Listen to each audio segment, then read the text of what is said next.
भाई भाई में मनमुटाव हो जाता है, अलग बिलग होते हैं, सास बहू में तकरार होता है, बाप बेटे में तकरार होता है, मनमुटाव होता है। सारी संपत्ति रहते हुए भी वाणी की वजह से हमारा जीवन दुखी होता है।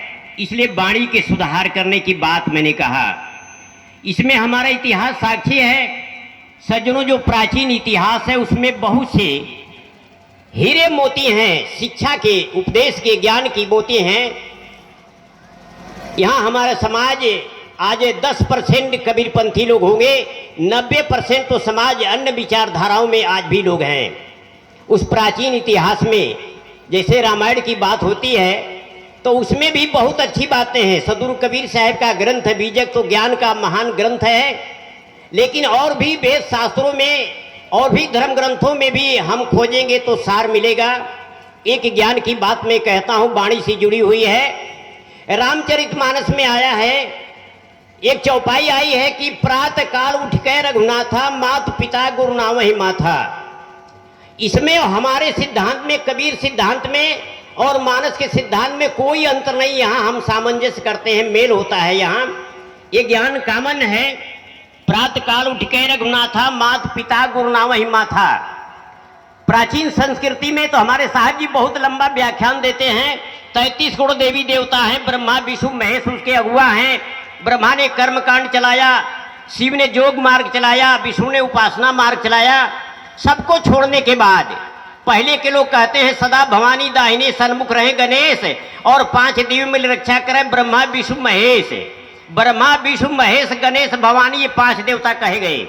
लेकिन बुद्धिजीवी संतों ऋषियों मुनियों ने पुनर्चिंतन किया, विचार किया और इन 5 देवताओं को कहा कि मातृदेवो भव, पितृदेवो भव, आचार्य देवो भव, अतिथि देवो भव। स्त्रियों के लिए पति देवो भव, पुरुषों के लिए पत्नी देवो भव। ये 5 देवता साक्षात हैं। माता पिता से जन्म होता है, पालन होता है, गुरु से ज्ञान प्राप्त होता है।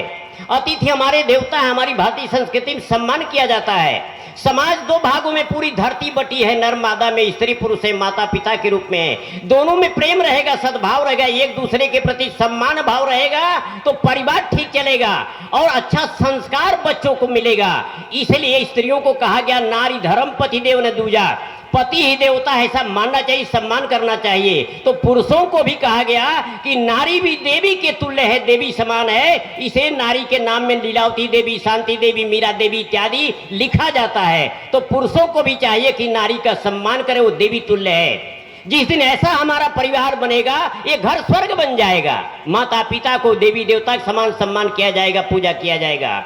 यह हमारी वाणी यही शुरू होती है कि जब सवेरे जागते हैं तो हम प्रणाम करते हैं, हम साहेब बंदगी करते हैं, चाहे प्रणाम करते, पैर छू के आशीर्वाद लेते हैं। ये कभी विफल नहीं जाता है। सदगुरु कबीर साहब ने कहा है कि कबीर कमाई आपनी कभी न निष्फल जाए, और बोए पेड़ बबूल का तो आम कहां से खाए। कितनी एकदम डंके चोट पर कितना जोरदार कहते हैं कि कबीर कमाई आपनी कभी न निष्फल जाए। कभी निष्फल नहीं जाएगी कमाई। अगर पाप की कमाई होगी तो भी बढ़ेगी और पुण्य की कमाई होगी तो भी बढ़ेगा। बच्चे, हमारे बच्चे पढ़ेंगे, लोग पीएचडी करेंगे, आईएएस पीसीएस की डिग्री पास करेंगे तो नई कलेक्टर होंगे तो एसडीएम होंगे, नई एसडीएम हो तो बीडीओ जरूर होंगे। आज जो बच्चा पढ़ेगा ही नहीं, रात दिन टीवी मोबाइल देखेगा, वो कहां पहुंचेगा। तो एक कबीर कमाई अपनी कभी नहीं निष्फल जाए। बड़ा सुंदर उदाहरण साहब ने दिया कि बुआ पेड़ बबूल का तो आम कहां से खाए। बबूल का पेड़ लगाएंगे और गंगा जल से सींचेंगे, आरती पूजा करेंगे, गुलाब जल चढ़ाएंगे, तब भी वो समय आने पर बबूल की फली और कांटे निकलेंगे। और जब आम का पौधा लगाएंगे, सामान्य रख रखाव करेंगे, तो भी समय आने पर आम फलेगा, मीठा आम को आपको खाने को मिलेगा। यह कर्म का प्रभाव कितना सत्य है। एक महात्मा भी अगर बबूल का पेड़ लगा देंगे तो मीठा आम नहीं फलेगा, कांटा ही फलेगा। और कोई सामान्य व्यक्ति भी आम का पेड़ लगाएगा तो मीठा आम ही फलेगा। एक कर्म सत्य है, यह परिणाम इसका सत्य है। तो अगर हम प्रणाम करते हैं, माता पिता को बंदगी करते हैं, इसका परिणाम कभी गलत निष्फल नहीं जाएगा। एक छोटा सा उदाहरण मैं देता हूं, जो मैंने नजीर कहा, पुराने शास्त्रों से नजीर लेना चाहिए। महाभारत की लड़ाई शुरू होने वाली थी, संधि का बहुत प्रयास किया गया था। भगवान किस भी अंतिम में संधि वाहक बन करके गए थे और दुर्योधन को समझाया कि 5 गांव ही दे दो, तुम्हारे चचेरे भाई हैं, और युद्ध नहीं होगा, मिलजुल के प्यार से रहेंगे। लेकिन जब दुर्योधन ने कहा कि सुई के नोक भर जमीन नहीं देंगे, यह बात कृष्ण को खल गई, लग गई बात है। अब कहा कि अब युद्ध होना ही चाहिए, जरूरी है। यह बोलने का तरीका दुर्योधन का गलत हो गया और युद्ध खड़ा हो गया। अब कोई उपाय नहीं है, कोई रास्ता नहीं था बचने का। जब आमने सामने दोनों सेना खड़ी हो गई, उसमें युधिष्ठिर, धर्मराज जिसे कहा जाता, युधिष्ठिर अपने रथ को कहा सारथी से बीच में ले चलो। दोनों सेना के बीच में रथ को ले गए और रथ से उतर गए नीचे, धनुष बाण रथ पर रख दिया, जूता वहीं निकाल दिया अपनी जूती को, और पैदल चल करके गए कौरवों की सेना की तरफ, जहां कौरवों के सेनापति अपने आदरणीय पूजनीय भीष्म पितामह जी दादा श्री थे, तात श्री थे, उनके पास गए तो बड़ा आश्चर्य हुआ। सोचने का ढंग हमारा कैसा होता है। दुर्योधन सोचने लगा, कुटिल बुद्धि का है, कि लगता है युधिष्ठिर हार मान लिया, पहले ही सरेंडर कर दिया, माफी मांगने आ रहा है, युद्ध छोड़ रहा है। कुटिल बुद्धि ये सोच रही है, भीष्म पितामह सोच रहे हैं कोई राज है, आखिर युधिष्ठिर क्यों नंगे पांव आ रहा है। जब उनके पास आ गए युधिष्ठिर तो भीष्म पितामह भी अपना तरकस बाण रख दिया और नीचे उतर गए। घुटना टेक करके चरण छुआ, प्रणाम किया युधिष्ठिर ने, तब आशीर्वाद दिया भीष्म पितामह ने, विजयी भव। युद्ध क्षेत्र था, वहां विजयी भव। वहां से उठ करके वही युधिष्ठिर कुल गुरु कृपाचार्य और विद्या गुरु द्रोणाचार्य के पास भी गए, उनको घुटना टेक के प्रणाम किया। उन लोगों ने कहा विजयी भव, वत्स विजयी भव। अगर प्रणाम नहीं करते, मुंह से क्या शब्द निकला, बाणी विजयी। प्रणाम किया तो कबीर कमाई अपनी कभी नहीं निष्फल जाए, यह बाणी निष्फल नहीं जाएगी साहेब का, ये मोहर है। उन्होंने प्रणाम का आशीर्वाद दिया, विजयी भव। फिर दुर्योधन सोचता है, कुटिल बुद्धि है, अब नाराज हो रहा है कि तो प्रणाम कर रहे हैं, आशीर्वाद दे रहे हैं। तब एक तरफ डांटने की तरह से अहंकार था, क्रोधी था, दुष्ट था। पितामह जो पूजनीय है उनके तरफ इशारा करता है कि पितामह आप युद्ध मेरे तरफ से लड़ रहे हैं और आशीर्वाद पांडवों को विजयी होने का दे रहे हैं। यह बात भीष्म पितामह को लगी, तब उन्होंने जीवन में पहली बार एक कड़वा शब्द कहा। भीष्म पितामह ने कहा, अरे दुष्ट। दुर्योधन कहा, अरे दुष्ट, अगर तू भी उतर के गया होता और युधिष्ठिर के पास जाके प्रणाम किया होता तो तुम्हारा बड़ा भाई युधिष्ठिर भी आज तुम्हें विजयी भव का आशीर्वाद दिया होता। लेकिन तुम्हें यह समझ नहीं है प्रेमी सज्जनों, तो यह हमारी सोच की बात है, हमारी वाणी की बात है। तो पहला निवेदन है कि हम वाणी को ठीक करेंगे, यहीं से हमारी यात्रा शुरू होती है, दिन की यात्रा। आप घर में परिवेश सामंजस्य बैठाएं, सद्भाव बनाएं, मधुर शालीनता का व्यवहार करें। फिर खेत में, ऑफिस में, जहां जिन लोगों से मिलते हैं उनके साथ सुंदर व्यवहार बनाएंगे। आज का दिन स्वर्गमय रहेगा, प्रसन्नता खुशी का दिन होगा। रात को लौट के आएंगे, भोजन मीठा लगेगा, पत्नी प्यारी लगेगी, बच्चे प्यारे लगेंगे, नींद अच्छी आएगी। और बाणी की वजह से झगड़ा करके आएंगे, लड़ाई मारपीट के आएंगे तो न बच्चे प्यारे लगेंगे, न भोजन प्यारा लगेगा, न नींद अच्छी आएगी। तो स्वर्ग की शुरुआत यहीं से है। दूसरी कड़ी में मैं कह रहा हूं, क्षमा चाहूंगा अपने संचालक महोदय से, मैं भी दूर से आया हूं, मेरे साथ है, गलमानी करते हैं। मैं दूर से आता, मुझे 10-20 मिनट समय दिया जाता है, थोड़ा समय दीजिए, भरपूर शाम तक समय है। दूसरी कड़ी पर मैं बात कर रहा हूं कि हमारा जीवन प्रयोगशाला है। पहली बाणी यहां से चलती, बाणी का सुधार, और दूसरा स्वर का तरीका है हम अपने गुस्से पर कंट्रोल रखें, क्रोध है। हाँ, हमारे घर में सामने दरवाजे पर लिखा रहता है वेलकम, अंग्रेजी में लिखा रहता है वेलकम, या हिंदी में लिखा रहता है स्वागतम। सज्जनों, मेरा निवेदन आपसे है, उस जगह पर आप हिंदी में एक लाइन लिखिए कि क्षण भर का क्रोध आपका भविष्य बिगाड़ सकता है। यह लाइन उतना प्रभाव देगी, इतना शक्ति आपको देगी कि वेलकम से ज्यादा, स्वागतम से ज्यादा असर आपके जीवन में होगा। वहां अपने डायरी में लिखिए, डायरी के पहले पन्ने को खोलिए, वहां लिखा रहेगा कि क्षण भर का क्रोध आपका भविष्य बिगाड़ सकता है। अपना मोबाइल खोलिए, क्या क्या रखते हो, मोबाइल खोलिए, पहला लाइन दिखाई देनी चाहिए कि क्षण भर का क्रोध आपका जीवन, आपका भविष्य बिगाड़ सकता है। दरवाजे पर लिखिए, जब भी आपके अंदर गुस्सा आएगा, क्रोध आएगा अपने परिवार पर, पत्नी पर, बच्चे पर, माँ बाप पर, नौकर पर, अपने कर्मचारी पर, और जो वही यह बात आएगी कि हमारा क्षण भर का क्रोध हमारा भविष्य बिगाड़ सकता है, क्रोध डाउन हो जाएगा। महापुरुषों ने कहा, क्रोध आए, गुस्सा आए तो रुक जाओ, और गलती हो जाए तो झुक जाओ, प्रणाम कर लो, क्षमा मांग लो, जीवन स्वर्ग हो जाएगा।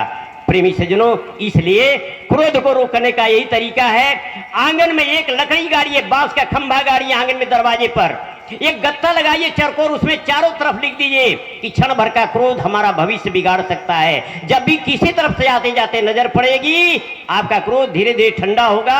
यही से हमारी यात्रा स्वर्ग की यात्रा होगी। चाहे साधु जीवन हो, चाहे गारहस्थ जीवन हो, स्वर्ग की यात्रा हमारी यहीं से होगी। ये सोच का कमाल है हमारे। एक छोटा सा उदाहरण दिया जाता है, समय चाहिए।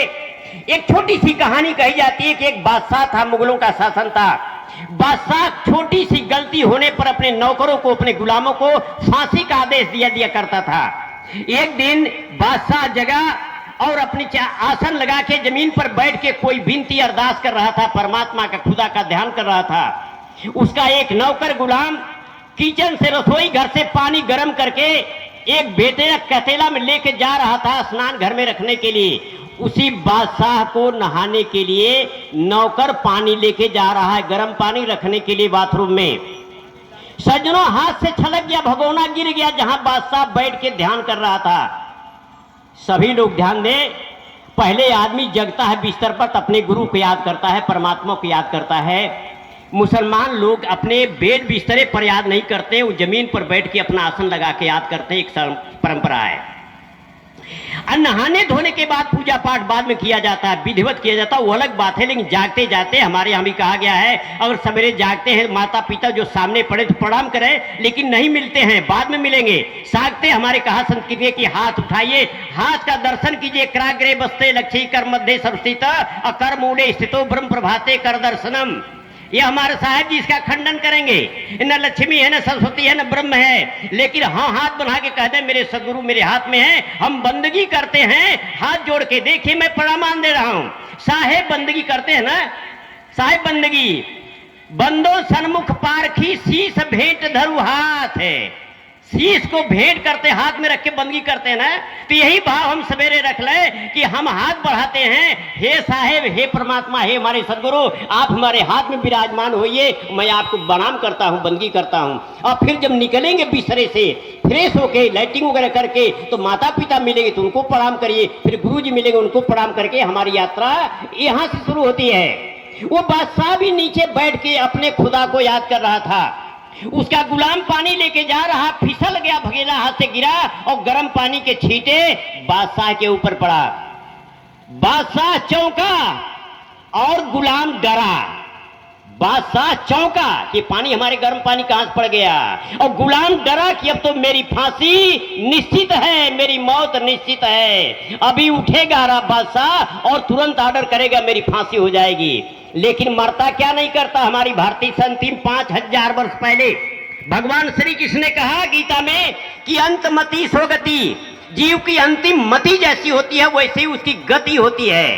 तो अंतिम समय में अगर भगवान को याद कर लिया जाए, सदगुरु को याद कर लिया जाए, माता पिता को याद कर लिया जाए, अपने स्वरूप को याद कर लिया जाए, तो गति बन जाएगी। यह बात है। वो गुलाम को इतना ज्ञान था, कहा जब तो मरना निश्चित है, कोई शोर सिफारिश काम नहीं करेगा, मरना निश्चित है। तो वहां लिखा रखा हुआ था धर्म ग्रंथ कुरान। मरते समय कहा अब तो 2 लाइन कुरान की मैं पढ़ लूं, धर्म की किताब की 2 लाइन पढ़ लूं, अब तो मरना निश्चित है। बादशाह भी बैठा हुआ है, गुलाम गया किताब को खोला और 1 लाइन पढ़ा। अब तेज पढ़ा, मुंह से आवाज निकल गई, बड़े ध्यान से सुनिएगा। 1 लाइन पढ़ा कुरान का, जन्नत उसे मिलती है जो अपने गुस्से को काबू रखता है। जन्नत, स्वर्ग हिंदी में कहते हैं, स्वर्ग उसे मिलता है, जन्नत उसे मिलती है जो अपने गुस्से पर काबू रखता है। बादशाह सुना वही है, बादशाह को लगा मुझे सुना रहा है। अब बादशाह बोल पड़ा, चल चल मुझे सुना रहा है, मैं अपने गुस्से पर काबू रखता हूं। अब एक बात कहा, गुलाम ने पढ़ा, कि जन्नत उसे मिलती है जो अपने गुस्से को काबू रखता है। बादशाह बोल पड़ा, चल चल क्या सुनाता है, मैं अपने गुस्से को काबू में रखता हूं। अब गुलाम को उम्मीद बढ़ी थोड़ी सी जीने की, कि लगता है कि हमारा पढ़ना पॉजिटिव रहा है, प्रभाव दिया, अच्छा प्रभाव दिया है। फिर दूसरी लाइन पढ़ता है कि जन्नत उसे मिलती है जो दूसरे की गलती को माफ कर देता है। ये दूसरी लाइन तेज पढ़ा, थोड़ा आवाज देके पढ़ा कि स्वर्ग उसे मिलता है, जन्नत उसे मिलती है जो दूसरे की गलती को माफ कर देता है। फिर बादशाह ने कहा, फिर सुनाता है मुझे, चल मैं तुझे माफ किया।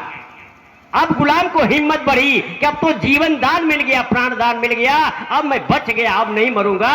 बादशाह ने कह दिया, चल मैं तुम्हें जीवन दान देता हूं, गुस्से को कब्जा करता हूं और दया करता हूं, तुम्हारी गलती माफ करता हूं। फिर तीसरी लाइन पढ़ा, अब हिम्मत हो गया कि मैं जी पाऊंगा, और तीसरी लाइन पढ़ा कि ईश्वर उनसे प्यार करते हैं, खुदा उनसे प्यार करता है जो दयालु और करुणाशील होते हैं। यह सुन के बादशाह खड़ा हो गया, क्या बार बार सुनाता है, मैं भी इंसान हूं, मैं कोई शैतान नहीं, पत्थर नहीं, मैं भी इंसान हूं और मैं भी दया करता हूं, मैं भी करुणा करता हूं। लो तुझे मैं आज माफ किया। अपने बेगर बगल से एक दिनार की थैली निकाली, कुछ सोने के सिक्के रहे, उसे दिया और गले लगाया, पीठ ठोक दिया, जा तुझे गुलामी से मैं मुक्त करता हूं, आज से मुक्त करता हूं, आज से मैं मुक्त करता हूं। प्रेमी सज्जनों, ये छोटी सी कहानी नहीं, एक उदाहरण रहा, वो सचमुच हमारे घर में है। अगर छोटी छोटी गलतियों को हम सजा देने लगे तो हमारा घर कारागार बन जाएगा। इसलिए हम दूसरे की गलतियों को माफ करें, क्षमा करें और अपने अंदर सहनशीलता रखें, इससे हमारा जीवन, हमारा घर स्वर्ग बनेगा। ये दो कड़ी पर मैंने बात किया, समय कम है। तीसरी बात मैं कहना चाहता हूं सज्जनों, एक छोटा सा उदाहरण पुनः दे रहा हूं, आप शांति से सुनेंगे, धैर्य रखेंगे। एक मेला लगता है, बाजार लगती है, यहाँ भी जब बड़ा बड़ा कार्यक्रम होता है तो व्यापारी लोग छोटे छोटे बच्चों को खिलौने, गुब्बारे इत्यादि लेके आ जाते हैं, बच्चों को देखने खेलने के लिए, कुछ चाट वगैरह लेके बेचने आ जाते हैं। एक बार मेला लगा हुआ था, मेले में एक आदमी गुब्बारा बेच रहा है, गुब्बारा रंग बिरंगे गुब्बारे हैं और उसमें रस्सी लगी हुई, डोरा लगा हुआ है, आकाश में उड़ रहे हैं। और जब देर होता है दो चार गुब्बारे की रस्सी काट देता है वो व्यापारी, जो दुकानदार है, गुब्बारे आकाश में उड़ते हैं और बच्चे बहुत आके गुब्बारे खरीदते हैं। बहुत सामान्य सा उदाहरण है, बहुत सामान्य सा उदाहरण है। एक गुब्बारा बेचने वाला बहुत सा गुब्बारा फुला के हीलियम गैस भरा हुआ है और डोरे में बंधा हुआ है, टांग के फिर ऊपर लटका रहा है, बेच रहा है और बच्चे आके खरीद के ले जा रहे हैं। एक लड़का वहां 10-12 साल का, 10 साल का, 8-10 साल का लड़का, काला कलूटा एकदम हंसी जैसा, बगल में खड़ा था, वो देख रहा था। बड़ी देर से देखने के बाद एक प्रश्न किया गुब्बारा बेचने वाले से। उसने कहा कि महानुभाव ये बताइए, ये रंग बिरंगे सुंदर सुंदर गुब्बारे हैं, ये आकाश में उड़ रहे हैं, अगर कोई गुब्बारा आपके पास काले रंग का हो, कोई गुब्बारा आपके पास काले रंग का हो तो भी आकाश की ऊंचाई छू सकता है? बात बहुत सामान्य है। वो लड़का पूछ रहा है, महाशय आप साफ गुब्बारे, आपके रंग बिरंगे गुब्बारे हैं और आकाश छू रहे, उड़ रहे हैं, कोई काले रंग का गुब्बारा आपके पास हो तो क्या वो भी आकाश की ऊंचाई छू सकता है, उड़ सकता है? कहा हाँ बेटा, बिल्कुल उड़ सकता है, क्योंकि ये रंग बिरंगी होने के वजह से नहीं उड़ रहा है, ये बड़ा फॉरवर्ड जाति का है, इसलिए नहीं उड़ रहा है आकाश में। बड़ा सुंदर गोरा लंबा चिट्ठा है, इसलिए नहीं उड़ रहा है। इसके अंदर एक गैस भरी हुई हीलियम गैस है, अगर वह गैस काले गुब्बारे के अंदर भी भर दिया जाए तो वह भी उड़ेगा। बस बच्चा समझ गया, वो दुकानदार भी समझ रहा था कि लड़का क्यों पूछ रहा है, क्योंकि ये स्वयं एकदम काला है, बदसूरत लग रहा है, तो अपनी बड़ी ऊंची बात कह रहा है कि क्या ये रंग बिरंगे सुंदर गुब्बारे उड़ रहे हैं, काला गुब्बारा उड़ सकता है, यानी मैं भी समाज में ऊंचा उठ सकता हूं, मैं भी किसी ऊंचाई पर पहुंच सकता हूं। मैं भी सम्मानित हो सकता हूं, किसी उच्च सफलता को प्राप्त कर सकता हूं। यह भीतर का उसका प्रश्न था। गुब्बारे वाले ने समझ गया, कहा हाँ बेटा, किसी रंग का गुब्बारा रहेगा, अगर उसमें उपयुक्त हीलियम गैस भरी जाएगी तो आकाश की ऊंचाई को छू सकता है। और वह लड़का वही संकल्प किया, अपने अंदर की वह ऊर्जा, अपनी सोच को, अपने महत्वाकांक्षा को, अपनी आकांक्षा को और उच्च आदर्शों को, सोचने के तरीके को बदला और वहीं से प्रयत्न किया कि मैं काला हूं भले। सज्जनों, एक बात ध्यान दी, एक महापुरुष ने कहा है कि आप बड़े गोरे सुंदर हैं, माताएं बहनें भी हैं, बड़ी गोरी सुंदर है, आप गोरे सुंदर हैं, तो अगर 10 बार आप आईना देखते हैं तो ठीक है, देखिए और देख करके यह कहिए, अपने मन में सोचिए कि मैं जैसा सुंदर हूं चेहरे से, वैसा ही मेरा विचार भी सुंदर होना चाहिए, मेरा व्यवहार भी अच्छा होना चाहिए, यह सोचिए। और जो काले कलूटे हैं, सांवले हैं, सुंदर नहीं है, उनको 20 बार देखना चाहिए आईना। आप बहुत से लोग पूछेंगे क्यों देखना चाहिए? जो कुरूप है वो आदमी 20 बार क्यों देखे? तो कहता है विद्वान कि वो 20 बार देख करके सोचे कि अगर मेरा चेहरा सुंदर नहीं है तो मेरा व्यवहार इतना सुंदर हो कि लोग मुझे देखे, पहचाने, जाने, मैं व्यवहार से सुंदर बनूं। और यही बात अपने जीवन में वो काला लड़का धारण किया और मेहनत किया, संघर्ष करना शुरू किया, पढ़ना लिखना, आगे बढ़ने का प्रयास किया। और उसका नाम जानते हैं कौन है? आगे चल करके विश्व प्रसिद्ध हुआ वह लड़का, वह है दक्षिणी भारत का राष्ट्रपति, क्या कहते हैं, नेल्सन मंडेला। दक्षिणी भारत का राष्ट्रपति नेल्सन मंडेला वही लड़का था जो गुब्बारे में हीलियम गैस की बात पूछा था। वो कुरूप था लेकिन ऐसा यशस्वी राजा हुआ, बादशाह हुआ, दुनिया जानती, हमारे भारत में भी सम्मान हुआ। तो ये हमारी सोच की दशा है, हमारी सोच ऊंची होनी चाहिए, आगे सोचना चाहिए, महान सोचना चाहिए। अंग्रेज 200 वर्ष हमारे देश में राज्य किए। अंग्रेजों की महारानी विक्टोरिया थी, विक्टोरिया का प्रधानमंत्री डिजरायली। डिजरायली की एक लाइन है, डिजरायली का एक वाक्य है, उसने लिखा है कि जीवन तुच्छ बातों में गंवाने के लिए नहीं है।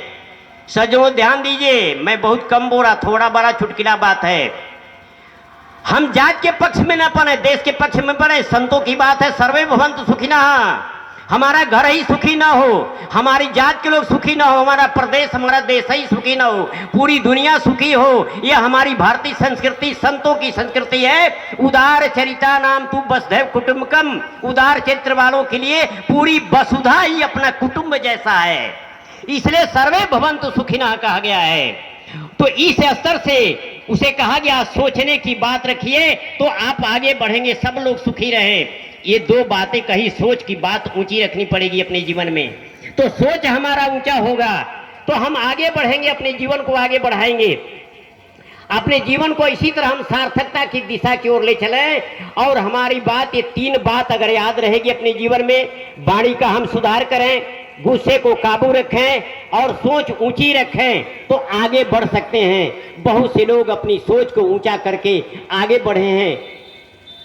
हमारे यहाँ के राष्ट्रपति अब्दुल कलाम साहब भी बहुत गरीब परिवार से थे। उनके जीवन में कहा जाता था कि वो पेपर बेचा करते थे अपने प्रारंभिक जीवन में, लेकिन उनकी सोच ऊंची थी, उन्होंने परिश्रम का, उनकी सोच ऊंची थी।